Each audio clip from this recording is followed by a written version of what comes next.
Hello and welcome back to the Simplifiers podcast, where we take topics in work and in life and simplify them. And friends, we had such great feedback on a recent episode that we did on the podcast this season that I feel like we need to take it one step further. And it's all about finding your dream home. Now, you might remember my conversation previously with Joe DeSanto about really how to buy a home in a post-pandemic world.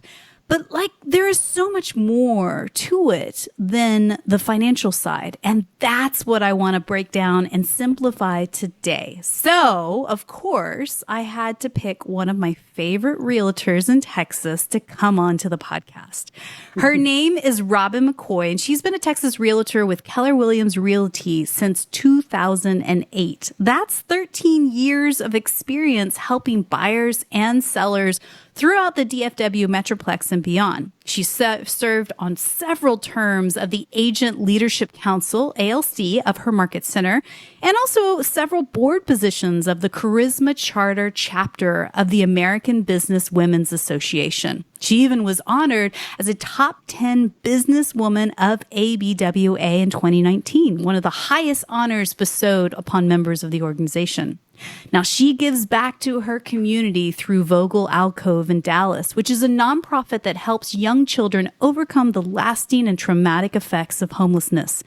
And that is so important to what she does and the work that she does working with people and helping them buy and sell their home. So I'd like to welcome to the Simplifiers podcast, Robin McCoy. Hey, Robin. Hey, how are you, Mary? Oh, I'm so thrilled that you're on the podcast. I love it whenever I can bring friends on and we can simplify stuff. Like, this is just like the perfect world. Living the dream life. Yes. And what we're talking about today is, in fact, dream homes. So, yes, maybe this is a selfish topic because I do plan on buying a home in the near future with hopefully your help. Absolutely. But I really think that this is a hot topic today. Like, everybody seems to be moving, right? People are, the pandemic caused life changes. Mm-hmm. The people are now working from home, or they're teaching their kids from home, or they decided they don't need to live in the city because I work remotely, so I'm moving to the country. Yep. Or to Iowa, or to wherever their people are. So it's created an interesting dynamic within the home buying and selling world. Yeah. Yeah. Well, I think it's also interesting now that major corporations are getting behind the idea of we could have our team work from home majority of the time. People that were making salaries in San Francisco and New York City are going, what if I lived in Dallas where things cost 4 times less than what they're used to? Which brings influx of cash buyers to the table and supply and demand issues, right? Big supply and demand issues. That, and I work in Texas. I'm only licensed in Texas. So I just want to make sure that people that are listening everywhere else, it may be a little different, but I'm sure, many of the regulations and the laws and things like that are close to the same, but There may be some differences. But yes, here in the DFW area, we have so many people moving here. We've got so many companies moving to Dallas. Yes. Right? Yeah. Relocating their entire corporate operations to the Dallas area. And with that, bringing, of course, all their employees. Right. Right. And so whether they're coming from California or Oklahoma or Kansas, there's a lot of people moving to Dallas. And our DFW area is growing so wide. Yeah. Yeah. So wide. I joke. The last time I lived in the DFW, Dallas-Fort Worth area was 1998. And the area that I live in now, which is called Frisco, not to be confused with San Francisco, was like nothing. There were farmlands and cows out here. And now it is a bustling city. Massive corporations are relocating here. We've got sports and entertainment, and it's amazing to see the mega houses that are being built every single week here. It's insane sometimes when you stop and just really look at it. It's wild. It is wild. It's kind of bananas. Yeah. So, people that are thinking about buying a home in the new year and are kind of planning ahead, what would you give them as advice if they had hired you as their realtor? Like, what are the very first steps that they need to think about and do in order to set themselves up for success? Have a plan. And that's what a good realtor will do, is sit down and help them develop that plan. First things first, do you have the financing lined up? And you talked previously about that in your other show, that where's the money coming from, right? What's your credit look like? Is there something in there that you didn't remember or didn't know? So let's get that cleared up now instead of 3 months from now when we're really ready to hit the ground. So going with recommended lenders that work in DFW, that close deals in DFW, and getting that ball rolling as early as possible. Yeah. And side note to everybody that's listening, I know that Robin's going to throw down so many good ideas. So I want to encourage you, go to the show notes for this episode at thesimplifierspodcast.com. All the links, all the resources that we talk about today, you can find it all there. So you can go, oh, okay, good. I can just continue to listen in leisure and joy as I'm commuting to work right now to this episode. It's all there, thesimplifierspodcast.com. So yeah, creating a plan, getting the financials sorted out, hiring a realtor, I'm guessing, is a integral part. You know what? Do not go unrepresented, particularly in the market we're experiencing today. Yeah. Because one thing, and when I have a lot of buyers that will say, well, I'm just going to call the listing agent. Well, that listing agent works for the seller. Right. So your best interests are not their best interests. It's the seller's. And so you have a right, state of Texas, you have a right to be represented. And you want that. I have a fiduciary duty to represent you. We are a fiduciary. Yeah, and I 100% agree in this. And this also goes to if you're thinking about just renting a house, don't go out there blind. Like, get a realtor in your pocket that's helping you, because you don't know the questions to even ask, and you don't know what you don't know. And so you go in there guns a-blazing thinking, how hard can it be? Just opening doors and looking at a house. Jeez, and it is. And it's so much harder than you think. There's so many things. And what I like to do is sit down with a potential buyer, and we sit down at a Starbucks or someplace, and I explain the process. Yeah. Because as you just said, you don't know what you don't know. That's right. And we've got a lot of house hunters and all those TV shows out there that make it look like I'm going to walk in, I'm going to look at 3 houses, and I'm going to find mine, and I'm going to get $20,000 off that list price. It's going to be amazing. Yes. And that is not real world. Yeah. And it's really not real world where we are today. And it really does a disservice, when you look at those fantasy kind of HGTV home makeover things, list it or love it kind of things. You're like, oh yeah, it's just that easy, right?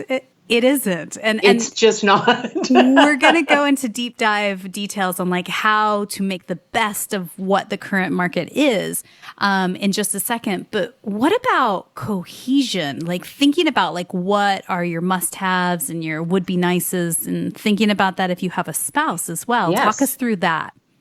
So that's part of the conversation, the initial conversation. What are your deal breakers? Yeah. I am not buying a house if it doesn't have a swimming pool. Great. Then we're not going to look at houses without swimming pools. Right. Or it has to have a garage. Or I can't live without 5 bedrooms. Or whatever it is, that's your house. So I'm not moving in. You're moving in. So let's make sure that you and your partner are in some sort of agreement. Yeah, on the same page. On the same page. Do you know? Sometimes that's not so. Oh, I can imagine. And one of the things that I've learned as well recently is do a little bit of research on the HOAs of those specific neighborhoods you move into, because I don't know about you, Robin, but the HOAs that I've come in contact with up here, they send angry letters if your lawn is not perfectly green 12 months of the year, which is insanity. We could talk for hours on HOAs. Not that we have the time here. Oh my gosh. And so do that. If you don't know what an HOA is, that's a homeowners association. It's like an association, property management, if you will, for the whole community. But all I can see that mine does where I live currently is just send angry letters about weeds and bare patches on my front lawn. Yeah. I'm not bitter or anything. I have a philosophy. I'll probably get into trouble with this, but I have a philosophy that people that are that active in their HOA don't have many powers in their real life. Yeah. So they exert that power over you and your grass. Yeah. But then theoretically, once you've got clear on like, okay, I want to live in a neighborhood that doesn't have an HOA, as the realtor, you can set up searches that help kind of, limit that or focus on the right places. So you're not falling into a trap of falling in love with a house, but then realizing it's a crazy, insane neighborhood, right?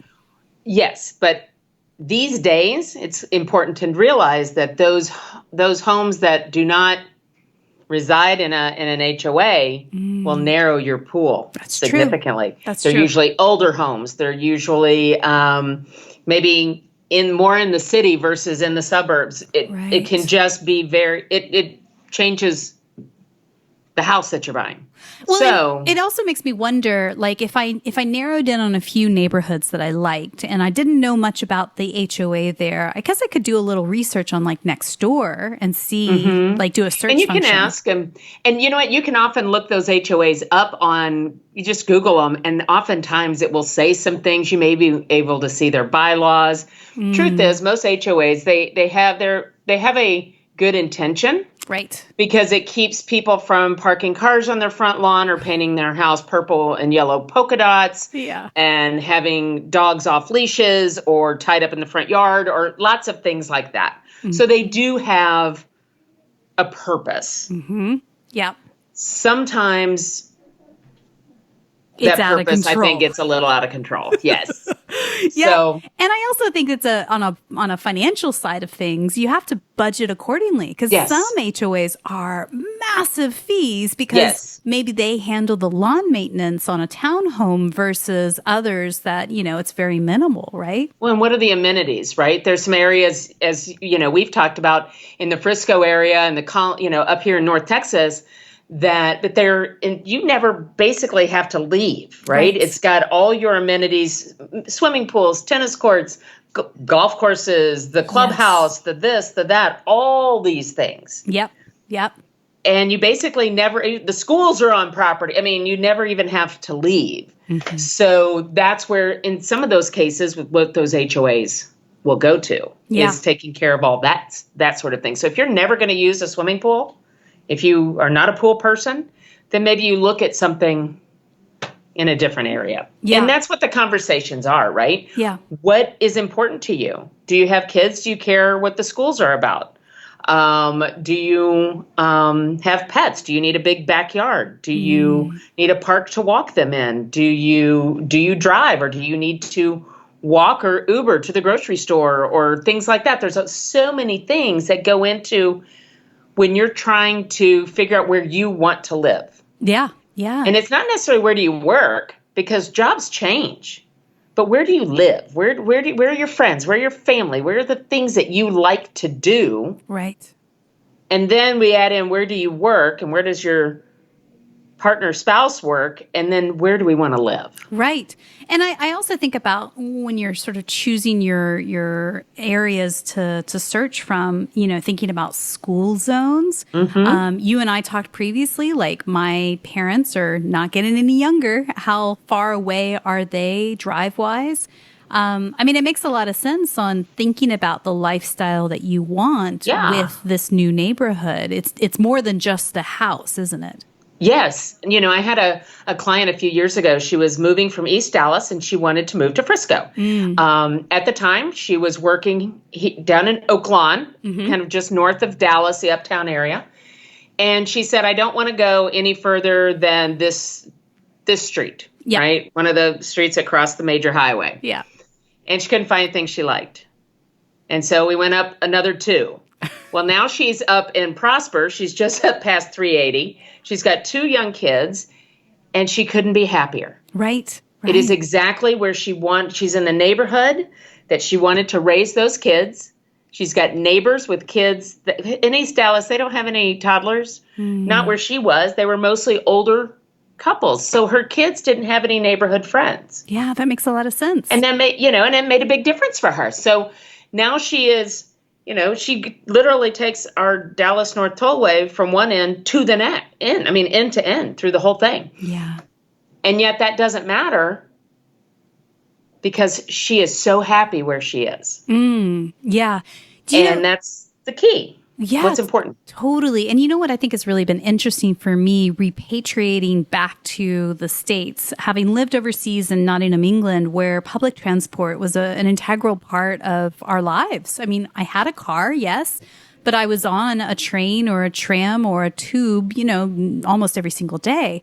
To move to Frisco, where there is no buses whatsoever, I do have a car here, but it reminds you that don't take for granted that while you have public transport in one part of town or one city or state or country, that you're going to have that where you're moving to.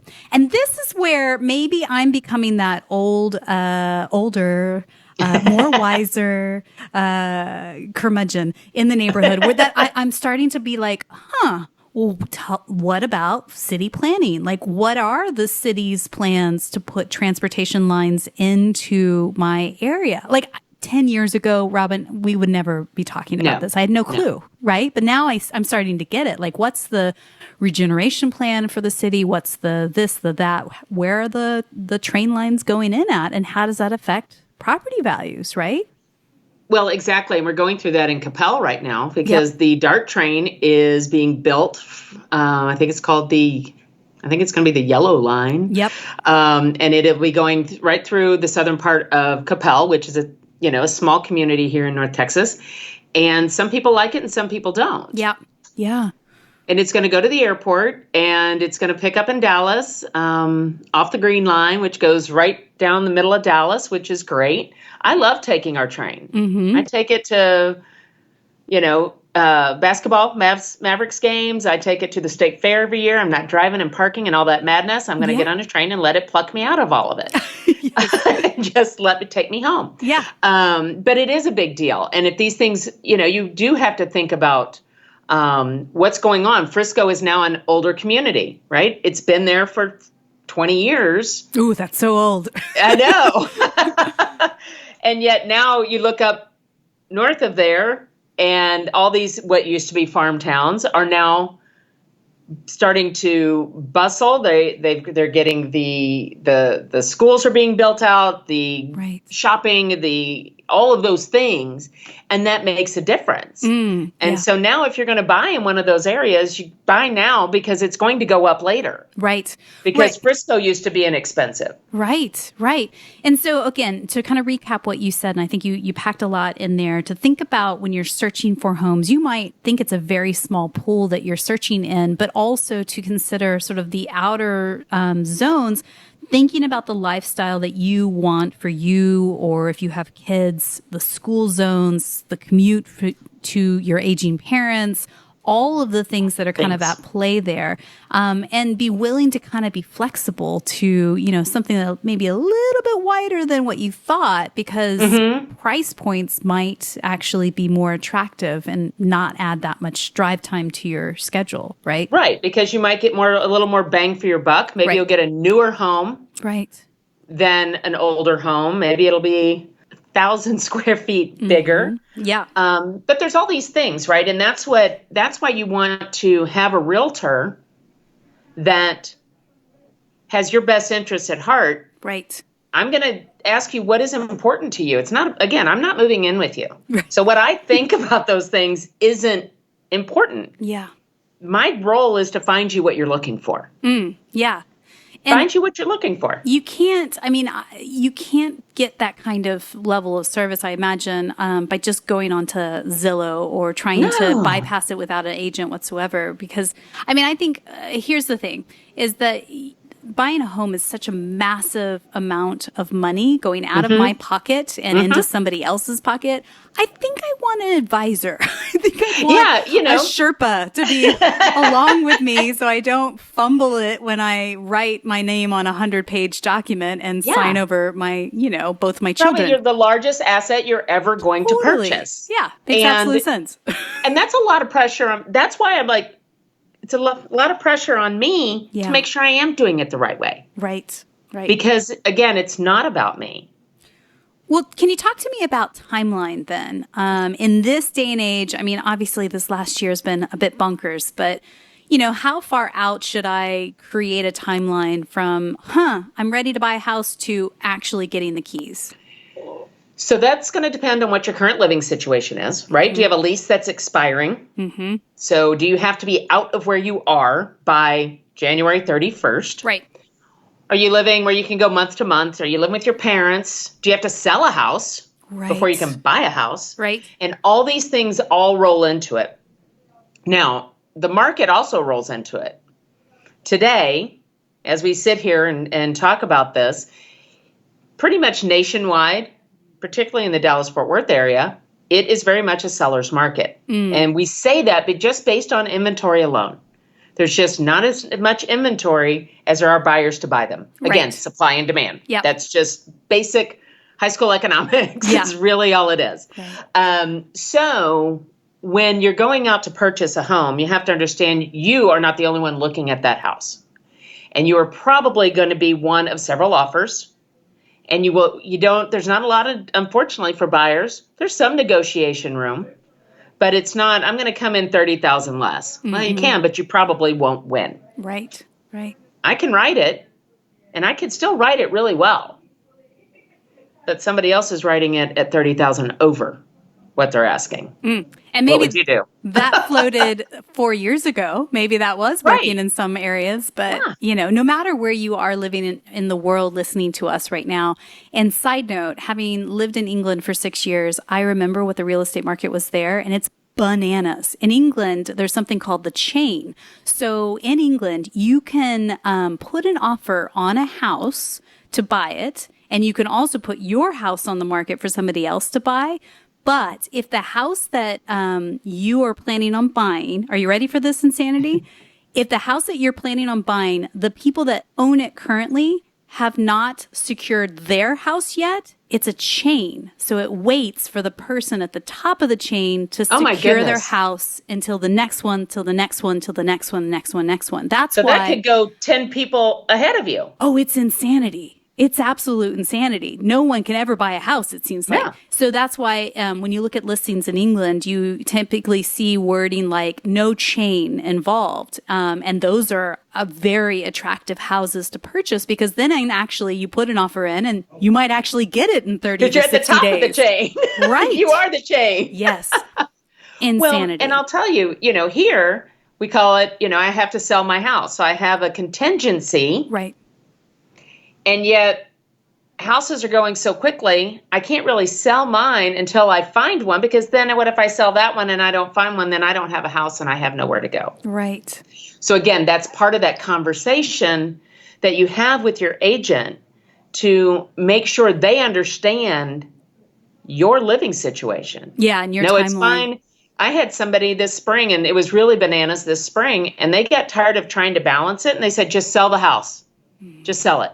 We will move out. I'll put everything in storage and we'll go stay with family. And they were homeless. They went and visited family for 2 or 3 weeks. He worked remotely. She was a teacher, so she didn't have to go into an office. And they went and saw family they hadn't seen in a while. And then they bought a house and they moved into it. Yeah. Because they just didn't want to deal with that back and forth and the uncertainty of it all. Yeah. And I've heard of people doing long-term leases through Airbnb. Just say, hey, the next 30, 45 days, I'm just going to take this whole house because it's fully furnished, can, check in like a hotel, check out, put everything in storage.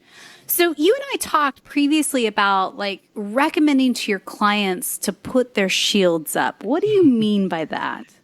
Well, I tell all my clients, I'm like, looking for a house is a lot like dating.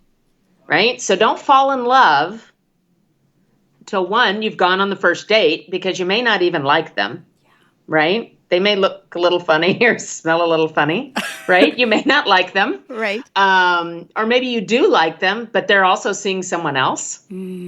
So maybe, you don't win their heart. So you have to kind of go up with your shields, right? This is a business proposition. Yep. Don't fall in love before we can get you down the aisle. Yeah. Because you're going to get your heart broken.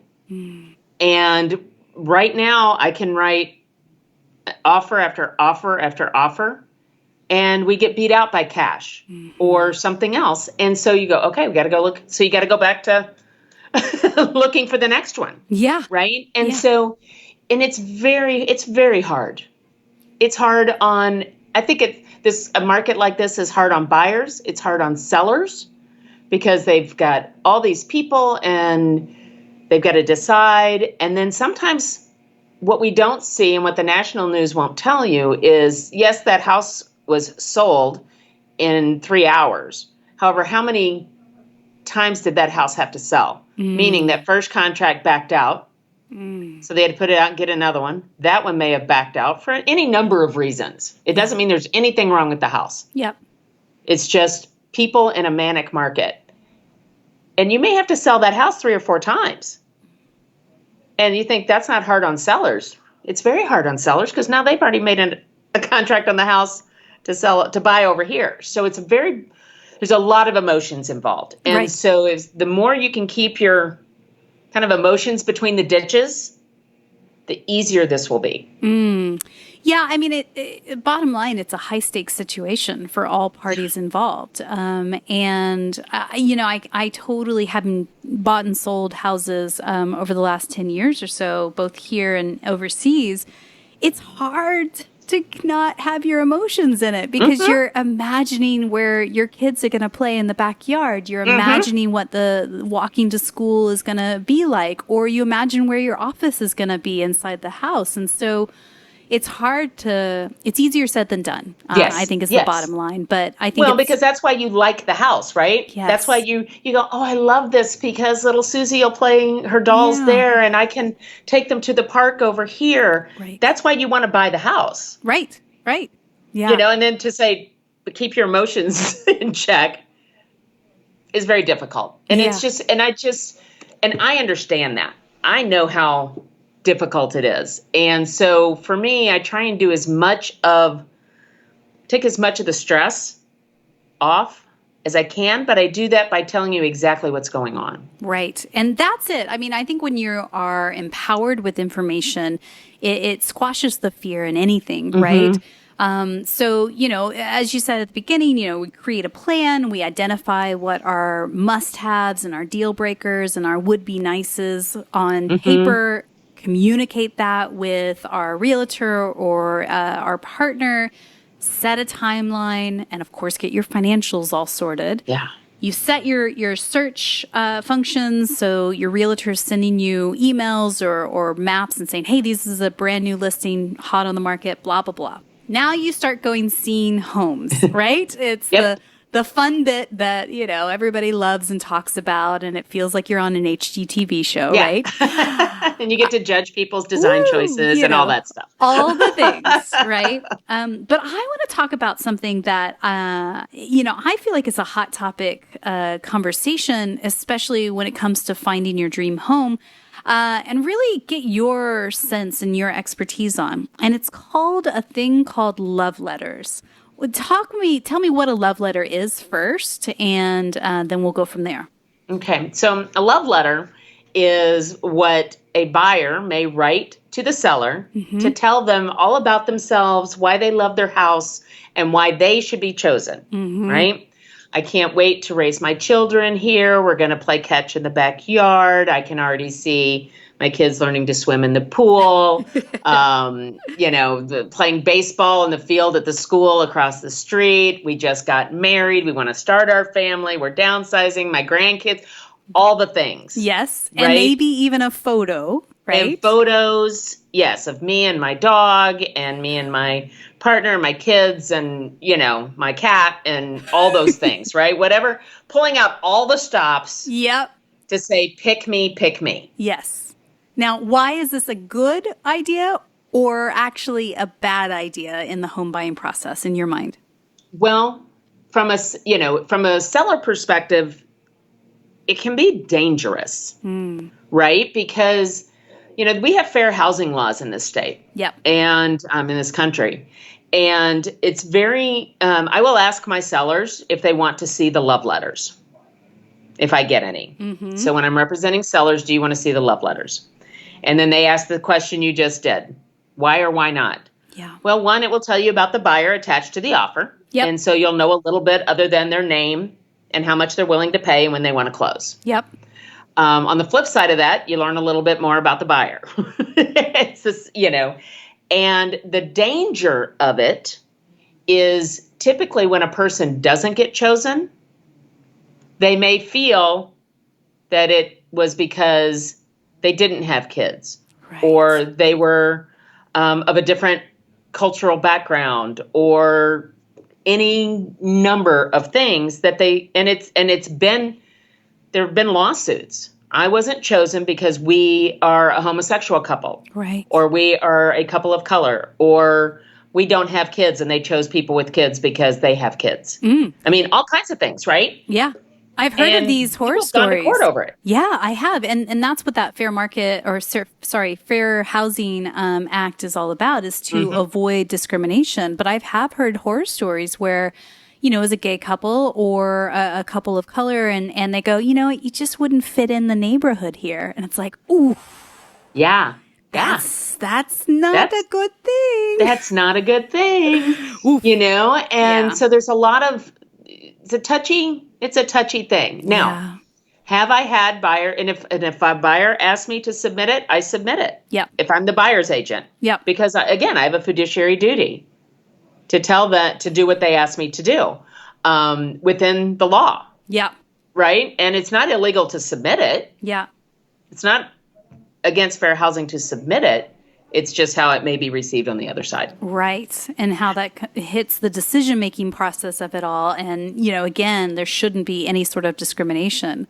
Right. So then, okay, back up and really let's dive into the nitty gritty. So we're creating a compelling offer. Let's say I've gone and seen 20 bazillion houses. I've eaten all the cookies. I've gained 20 pounds. And then I've narrowed it down and I've like, oh, this is the house. This is the house.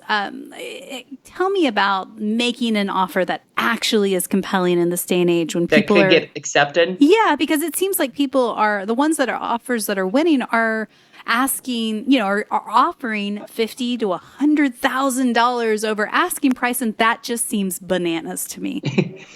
So yes, that is happening. I don't see it here happening as much as it was in the spring. Yep. In the spring, it was bananas. Yeah. There's just not another word for it, and it was very difficult for buyers because not everybody has 50,000. Right. So here's the conversation. So Mary, how much are you willing to bring to the table should it not appraise for the amount we offer? Mm-hmm. And how much cash are you willing to bring? Yeah. And I want you to define what appraisal means. Okay. So house is listed for $300,000. Yep. We go under contract for $350,000. Yep.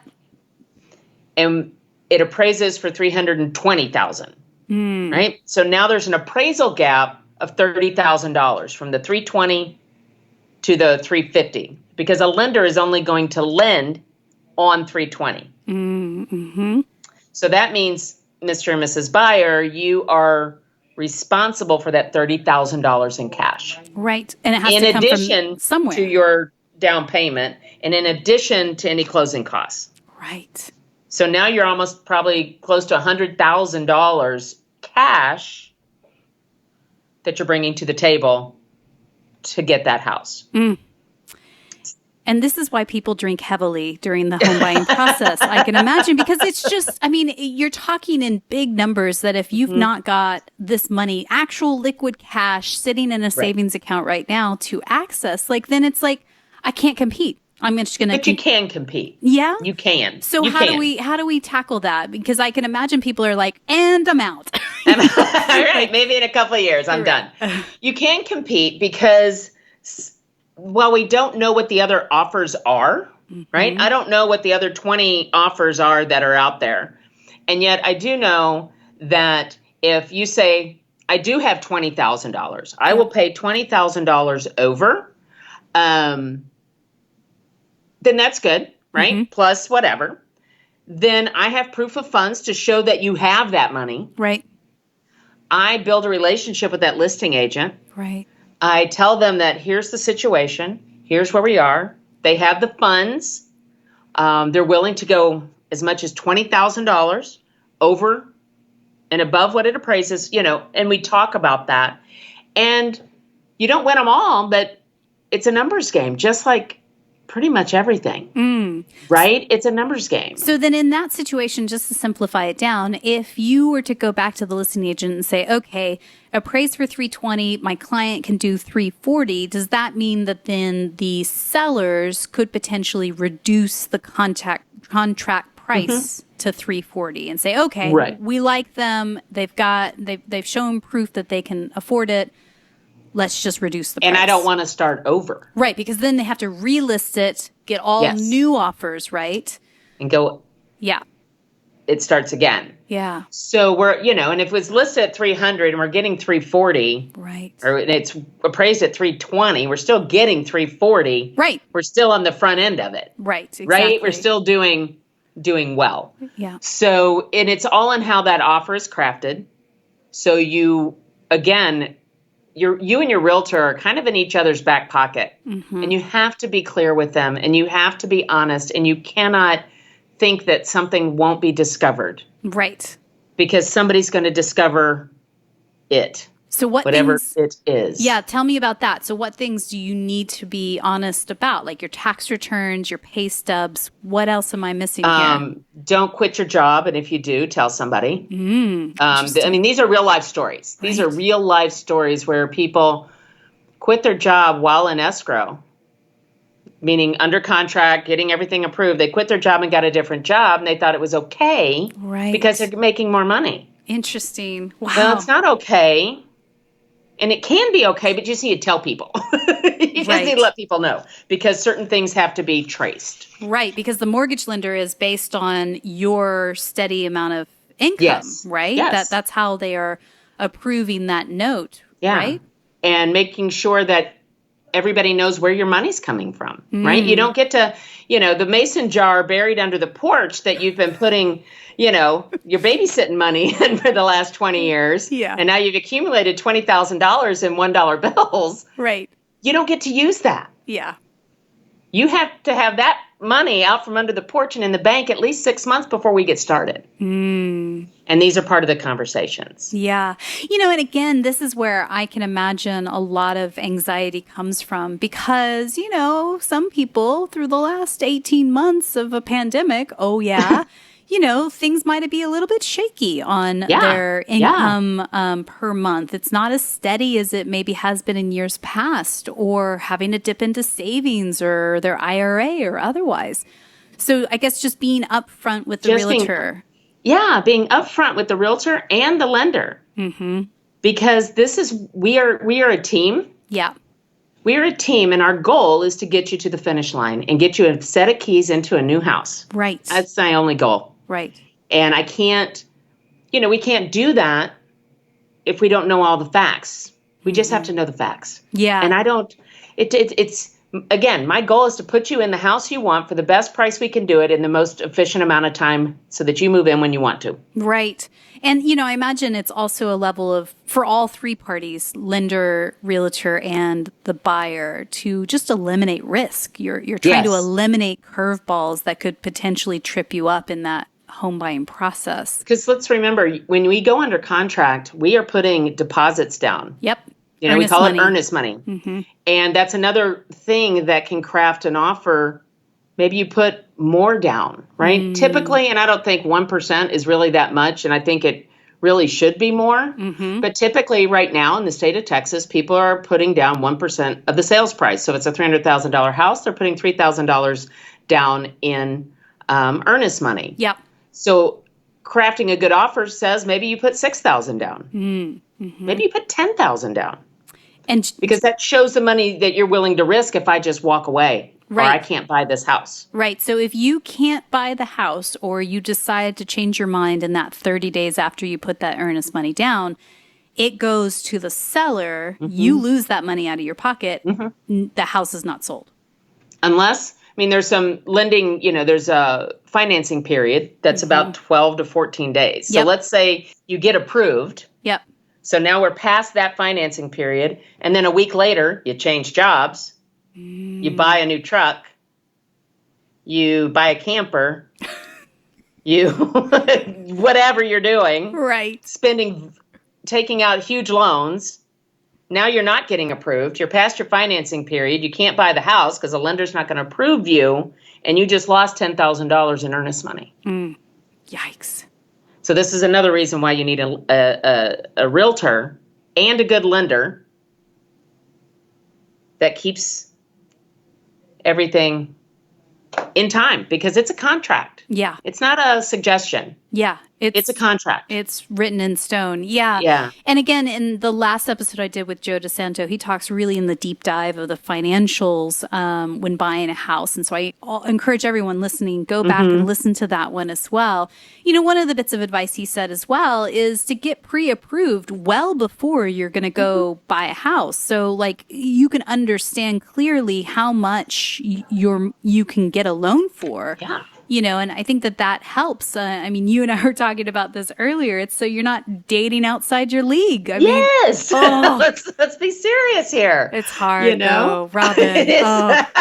You don't want to date low. You want to get a good one. You don't want to date low, but man, if you date too high, then you get your heart broken even worse. Yeah, because you can't afford it. Because then, I was thinking about this the other day. It's it's not just what the monthly mortgage is going to be. You've got to think about your property tax. You got to think about your home insurance. You got to think about HOA fees. All of these things that add up. Utilities. Yes, to the monthly cost for this home.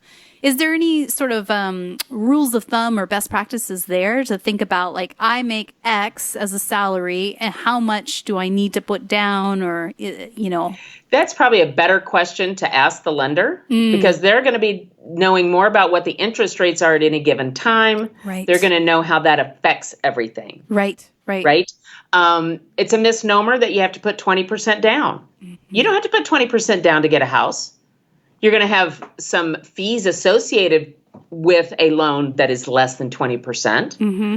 But you can get in on an FHA loan for 3.5%. Right? A VA loan, you can get in with 0 down. Yeah. If you want to live in a rural area, USDA loans, 0 down.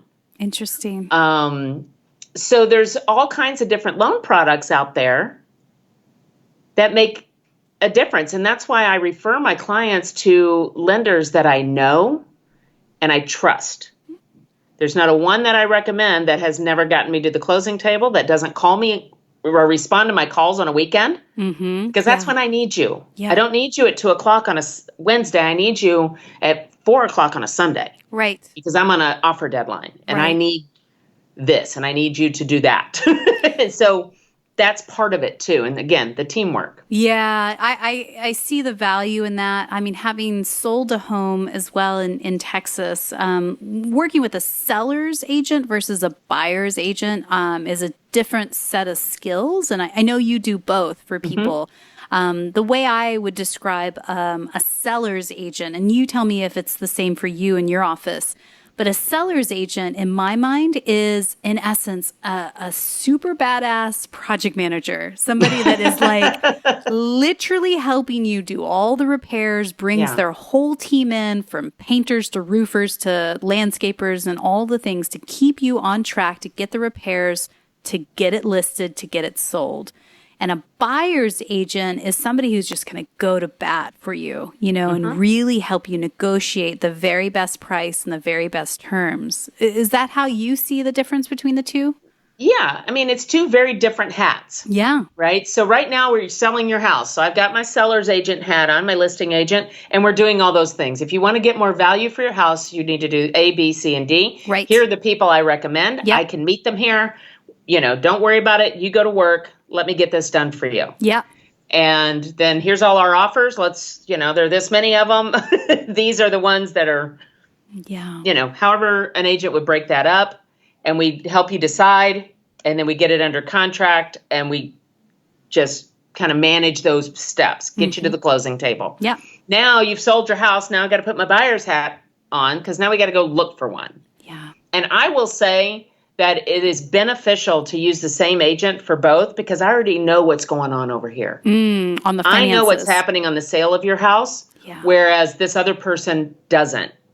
And it's just going to put one more person in the mix. Interesting. Right? Yeah. So now I can go to that other agent when we're buying a house, and I can say, well, we've got this one listed, or in this market, it's ready to go. As soon as we secure their house, we'll hit the button and it will go live. Here are the comps on their house. This is what it's going to sell for, et cetera, et cetera. Now, this is why you should accept our offer, because they've got a house that's going to sell very quickly. And negotiate, find the house, write the best offer, get it accepted, and then make sure you as a buyer get your inspections done. Let's get the roofer to walk the roof, make sure there's nothing hiding up there. Right. Let's make sure, how's that lender doing? You got everything? Lender's saying, I'm waiting on the buyer to send me this. I'm calling the buyer saying, Mary, you're not sending yet that tax return. I mean, you need to find it. Yes. We need to nudge you and get you to the closing table. Yeah.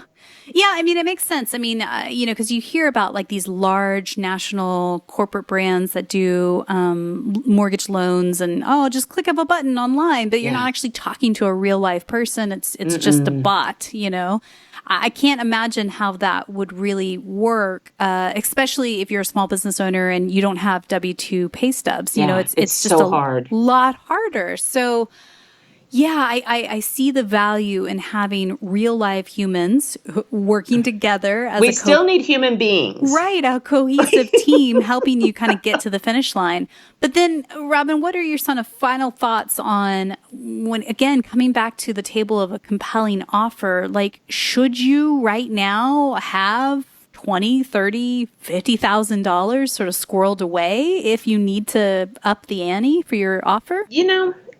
Depends on the house you want. What are you trying to get? Yeah. Right? I mean, VA and FHA buyers are still buying houses every day. Right. And those are typically people that don't have large reserves of cash. Yeah. Right? There are listings out there every day that is going to be an FHA buyer. Because that's the person that's going to buy that house. Yep. Right? Yeah. You just know.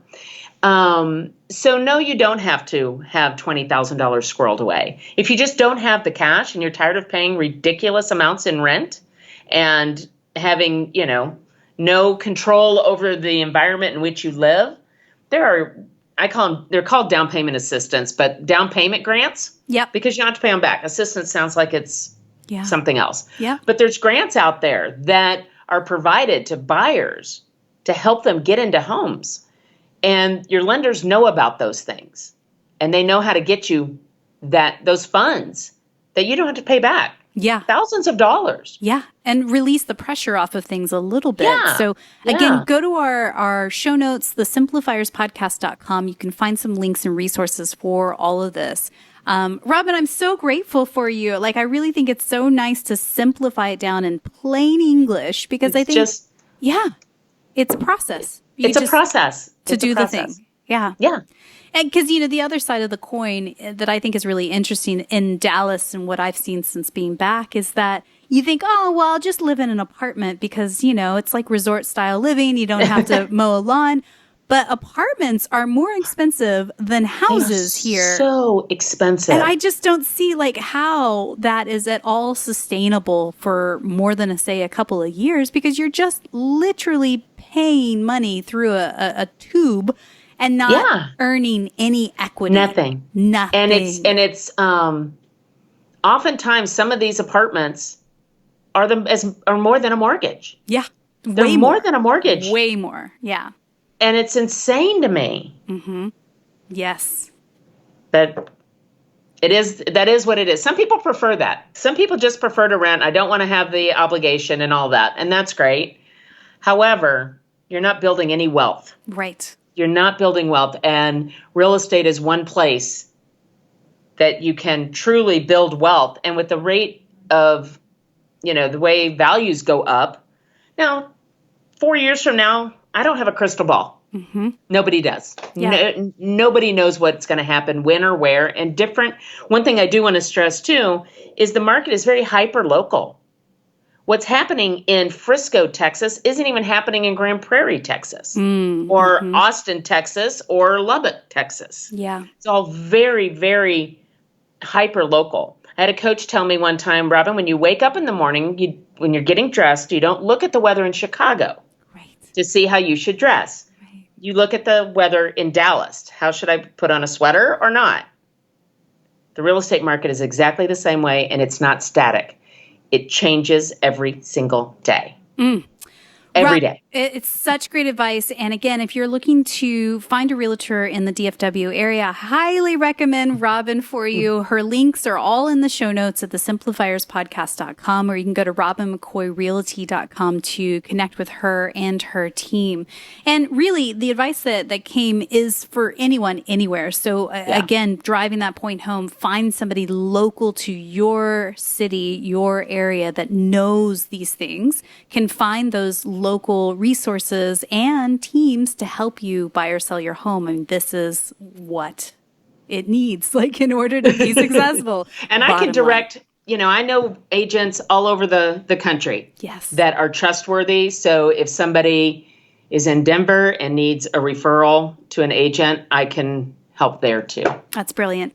So Robin, as we wrap up, I ask these questions to all people that are on the podcast. And so here we go. Fire away. Tell me, what's one book or blog that you're reading these days that's either inspiring you or poking holes and challenging your belief system right now? I'm actually reading two. And so the first one's an old one. It's You Are a Badass by Jen Sincero, which sometimes we all need to be reminded because sometimes we forget. And the other one, it's called The One Thing, and it was written by Gary Keller and Jay Papasan. So I may be a little biased because the whole Keller Williams thing. But when talking about simplifying, the clarifying question is, what is the one thing I can do such that by doing it, everything else will be easier or unnecessary? Yes. And if you think a little bit, if I get up and I just have too much, what's the one thing I can do that if I get that done, everything else? Because multitasking is a myth. It is. Oof. Preach. I love it. Both books are excellent. We'll put those in the show notes for people if you guys want to check those out. So Robin, tell me, who is one person in your network, somebody that you know that you just feel is up to brilliant things? We could shine a spotlight on them, and who knows, maybe one day we'll have them on the podcast. I thought a lot about this one too. And I just kind of started thinking about all the amazing women that I know through the American Businesswomen's Association. And I landed on LaTori Lloyd, who was my top 10 businesswoman sister, that we were both in the top 10 businesswomen in 2019. And she was actually elected the 2019 American Businesswoman. Incredible. So that's huge honor. She's a realtor. She's a councilwoman in her town of Moncks Corner, South Carolina. Nice. She owns 3 early learning academies. I find her amazing. And so I I haven't talked to her in a while because we haven't all gotten together because of, 2020 and 2021. So I've been watching her on Facebook. So it's just LaTori Lloyd. Love it. She's amazing. I love it. I love hearing about powerhouse women just doing amazing things in their city or in their area. And that's how we make positive change in the world. Yeah. It's just bit by bit, step by step. We'll link her up in the show notes for people if you guys are curious about the work she does in the world. So I believe gratitude and simplicity go hand in hand. Tell me, what are you grateful for today? Oh, I'm grateful. This sounds kind of whatever, but I'm grateful for everything. I really am. I am grateful for my family. I am grateful that I get to do work that brings joy to people. Yes. That makes them happy. I tell people I know what my job sounds like. I had a client that she had a realtor that just didn't think she had enough money to buy the house, the house that he wanted to sell or whatever. Yeah. And she came to me, and 30 days later we were closing, and she went around the corner towards the parking garage, and she squealed so loudly. And I looked at the security guard and I went, that's what my job sounds like. Yeah. And that's what I'm grateful for, that I get to do this work and I get to meet all the incredible people that I get to meet and just do my thing. I love it. I love it. And, that's the end of the day. These aren't transactions. These are lives. These are lives. These are very big, high-stakes situations. Yeah. And you got to have a Sherpa walking alongside you without a doubt. You do. So again, all of Robin's social media handles and all things are in the show notes for you guys to connect with her directly there. My final question for you today is this, Robin. And again, thank you so much for sharing your wisdom. Thank you. Someone somewhere is listening to you and I right now, and she is literally about to throw her hands up and be like, let's pour a whiskey sour instead. There's no chance I'm buying a house anytime soon. But what's one thing you could whisper into her ear right now just to encourage her in this moment? Call me. Just call me. It costs no money, costs a little bit of time to let me answer whatever questions, fears, anxieties. If somebody told, your Uncle Bob told you this and your friend Susie told you that, let me just let you know if that's real or not, because everybody's different. Yeah. And what worked great for Uncle Bob may not work for you unless you have the exact same set of circumstances across the board. So just call me. Call me. Yeah. You're not trying to sell her anything. No. You're just trying to point her and spin her in the right direction. I'll put you in the right direction. And whether you ever buy or sell a house with me, if I can just help you know more to make a better decision for yourself, that's all I want to do. So just call me. Awesome. Big love to you, Robin. Thanks again. You too, Mary. Thank you so much.